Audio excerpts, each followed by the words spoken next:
If this is hopefully a review for some of you, but maybe it's something that's very new. So the keyboard so far we've known C, D, E, F, G, A, and B. Here it is. Right, so that's the piano, and that's you can't see it, but that's labeled C4 on the very bottom. So that's middle C. Right? And as we talked about last, lecture, we're not only naming notes, not only naming letters on the staff. We also had to figure out where exactly is it on the keyboard. So Mark, for example, asked a question about, hey, if you have a note on the staff, how do you know where it is on the keyboard? So there's a one-to-one correlation. If the note is, for example, if it's a treble clef, it's in the third space as a C. Right? There's only one place on a piano where that particular C is. Right? So that's a C, for example, over here. Right? Right. Again, I'm just sort of reiterating here. Hopefully this is sort of a review. Again, you have 5 lines, okay, with the treble clef, right? And okay, I'm talking about, for example, this C, okay? That particular C has a certain place in the piano keyboard, right? And that's an octave above middle C, because this guy is middle C, right? And going on from this point on in the semester, we'll be referring to these notes in their specific octave. And just again, just FYI, middle C is also called C4. Maybe I'll go into that in a little bit. Basically, we're numbering all the octaves from C to C, and the octave numbers change. From C4, so this is C4, so this would be D4, and then E4, all the way to B4, and then this is C5. Okay. So each one of those notes is correlated, again, with a specific key. So this guy right here on the treble clef, that's C5. This is C4. This, for example, is an F. So what number would that be? F4, right? This is also an F on the top. Every good boy does fine. So what kind of F would that be? F5. Easy. Right? Now, and in addition to just the white keys, there's also the black keys. Okay, and that has to do with the concept of whole steps and half steps. Okay? And I'll talk about this briefly first. Okay, for example, I'm just looking at this part of the piano. Okay, and there's 2 black keys, group of 2 black keys, and 3 white keys. I know this is C, this is D, and this is E. Okay. The relationship between these notes, right, and the way that they're laid out on the keyboard is not random, right? And it has to do with something called the interval. Right? So we're also, now that we know how to name notes using letter names, we're also measuring the distance between these notes, not only on the piano keyboard, but also in sound. Right? So for example, the distance between C and D is a whole step. Right? And the distance between C and C sharp, okay, that's a half step. We're right over here. Half step. Okay. So if I tell you that, right, why do you think, how would you explain that? What's the relationship between a half step and a whole step? Just visually. What makes something a whole step and what makes something a half step, do you think?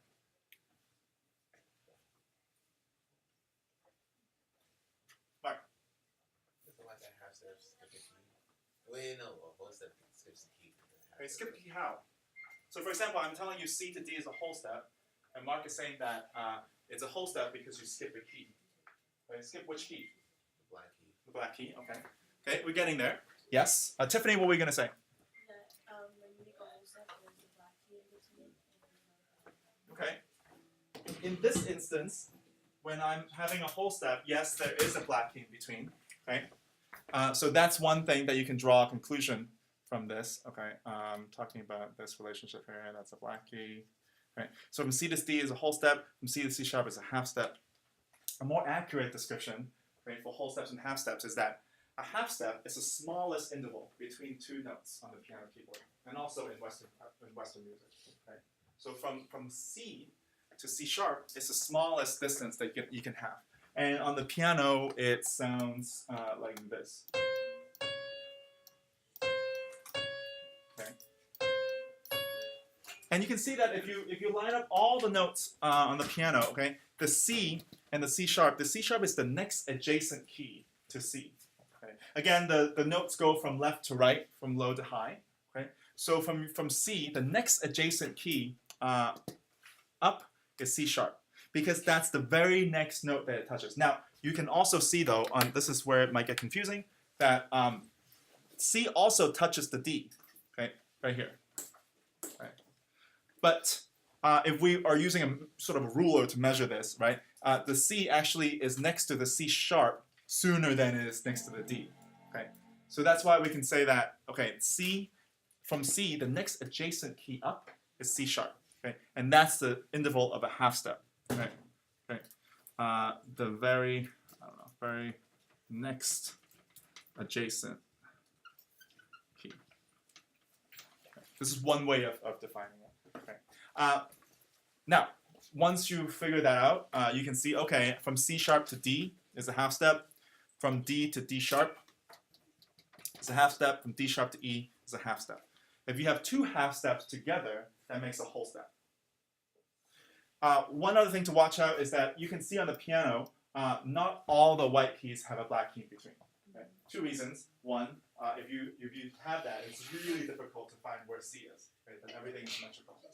At the moment, we're finding where C is by looking at the group of two black keys and the white key to the left. Right? Because of that, you can see that, for example, B and C, there are no black keys in between, and E and F also no black key. Right? Since they're next to each other, they're the very next adjacent key, they're also a half step apart. Right? So you have these half steps between E and F, and then B and C. Okay, moving on to sharps and flats. I just introduced a little bit with C sharp and D sharp, right? So hopefully that will help clear this up a little bit. But basically, we name the black keys of the keyboard in two ways. Right? One,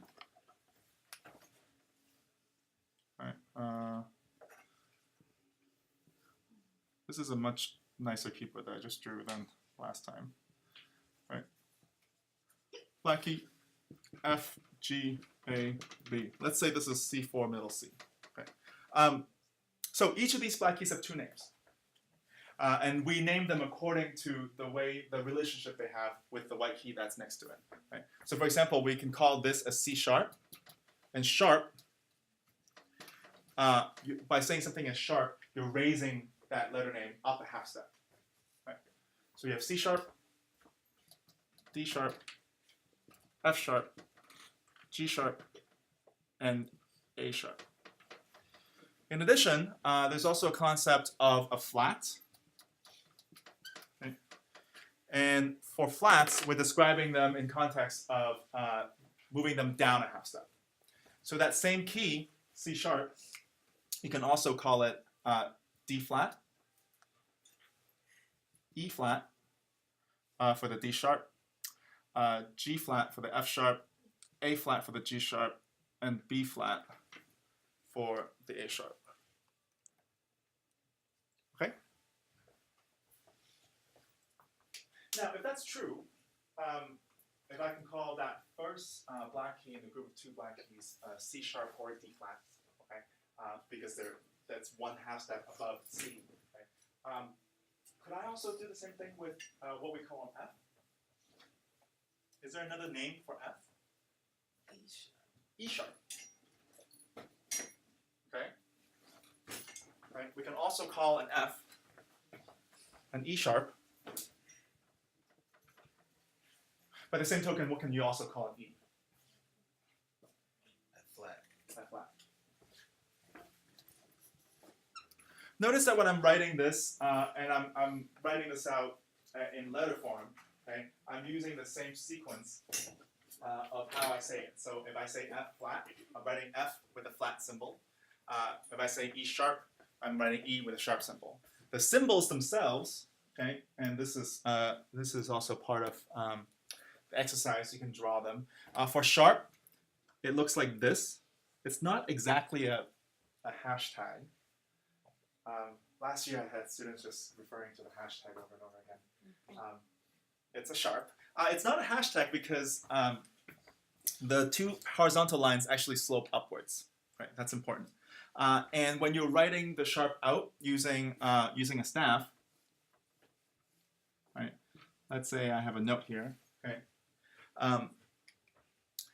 You actually need to, even though I say, so let's say this is a C, because I've put a clef there. Okay. And I want to make that C a C sharp. Even though we say C sharp, when we're writing the symbol, the accidental, next to the note, okay, we're writing it to the left of the note. Right? So it looks like sharp C, we say C sharp. Also important is that the middle square of the tic-tac-toe, essentially a tic-tac-toe table, has to line up with either the space or the line of the note that it's referring to. Okay. Same thing for flats. Okay. If I wanted to write a C flat, I would do that. The flat symbol looks like a B. Right? There's one line, and then it looks like that. Right? So you have C sharp and C flat. Together, okay, these sharps and flats, they qualify the notes that we know, A, B, C, D, E, and F, so that we can more accurately describe them as half steps. Together, both of these things are called accidentals. Okay, it's a noun. Right, as opposed to an accidental would be, you can also use an adjective, something that happened as an accident. But here it's a noun called accidentals. Right? So you have a C sharp and a C flat. I mentioned the C sharp and C flat because using the same logic, okay, as we had for these two white keys E and F, right? You can see that on the keyboard, B and C. Okay, they're also next to each other, so they're also a half step apart. In that way, we can call B a C flat and C a B sharp.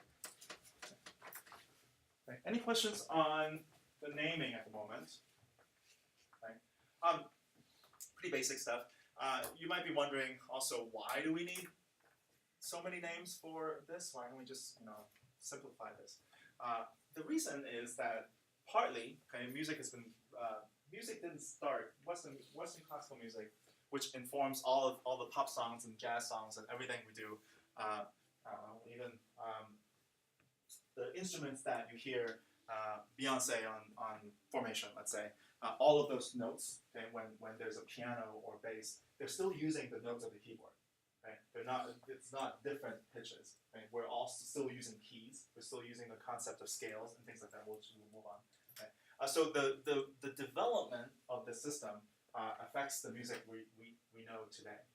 And the development of the system didn't start with all the black keys. Right? The development of the music from 2,000 years ago, when we first started writing down, actually about 1,000 years ago, when we first started writing down music, when we first started figuring this stuff out, it didn't really have all these notes. We just had without all the whole steps and half steps. Eventually, the system transformed itself. People needed more notes. They wanted to change keys and make things sound different ways. And that's why we continually change them. Say, okay, I need a note in between C and D. So I added a half step in between and call it C sharp. Right? And that system stayed. So that's why instead of having, 12 different letters, right, we have 7 letters, C, D, E, F, G, A, B. Right? And we're qualifying them by adding 5 more in the form of the black keys. So you have C sharp, D sharp, F sharp, G sharp, A sharp.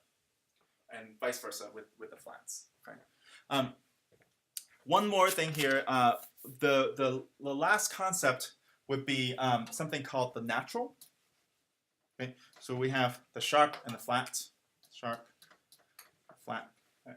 The last accidental is called a natural, which looks like an L that's sort of like a hook, right? And then you have another upside down L like that. Right? And that, when you're seeing it in context of the music, okay, it cancels out. It cancels out the sharp or the flat.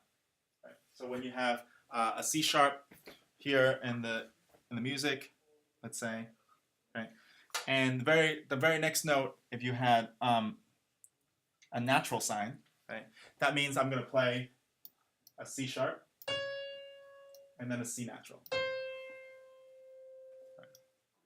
So with the combination of the sharp, the flat, and the natural, you have access to a whole slew of notes on the piano keyboard. Okay. Good. Okay.